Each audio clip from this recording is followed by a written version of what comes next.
Bonjour à tous et bienvenue dans la suite de cette rubrique dans laquelle nous parlons des expressions de temps. Des expressions de temps. Nous allons continuer dans cette même lancée. Commençons avec numéro 1, recently. Recently, qui veut dire en français récemment.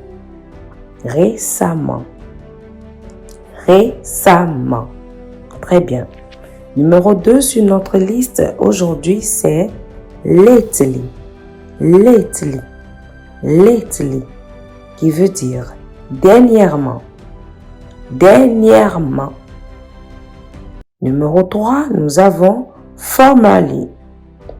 Formerly. Formerly, qui veut dire en français autrefois ou précédemment. Autrefois ou précédemment. Ensuite, nous avons currently. Currently. Currently. Currently, qui signifie actuellement. Actuellement. Alors, nous continuons toujours. Nous avons maintenant nowadays. Nowadays. Nowadays. Nowadays. Nowadays, qui signifie également these days. These days.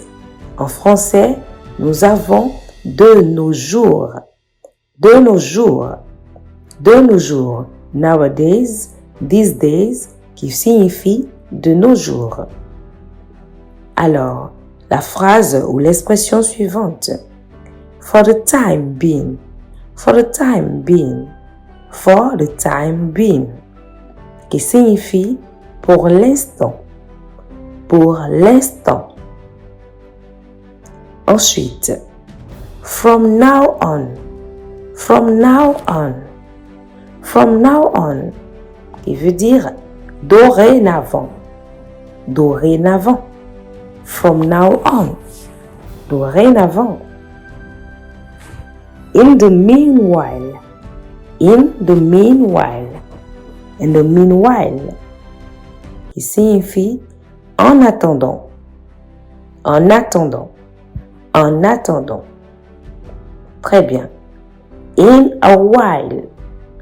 In a while. Qui veut dire dans un moment. Dans un moment. In a while, qui veut dire dans un moment. In the short or long term. In the short or long term, qui veut dire à court ou à long terme. À court ou à long terme. À court ou long terme. By next month. By next month, qui signifie d'ici le mois prochain. D'ici le mois prochain. Within the few months. Within the few months. Ou encore within the next few months. Within the next few months. Dans les mois à venir. Dans les mois à venir. Within the next few months. Dans les mois à venir. In the end. In the end, qui veut dire à la fin. À la fin. Nous sommes bien sûr à la fin de cette rubrique.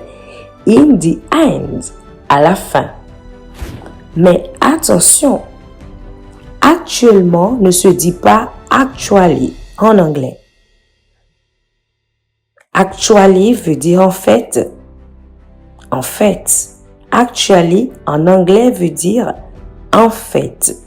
Je reprends. Actuellement ne se dit pas actually en anglais, mais cela se dit currently. Currently. Alors, on récapitule.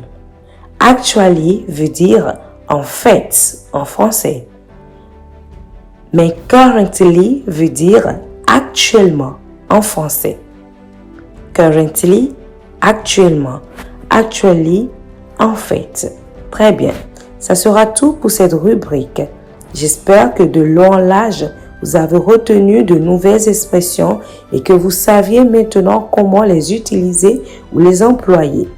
Portez-vous bien et à bientôt. Au revoir.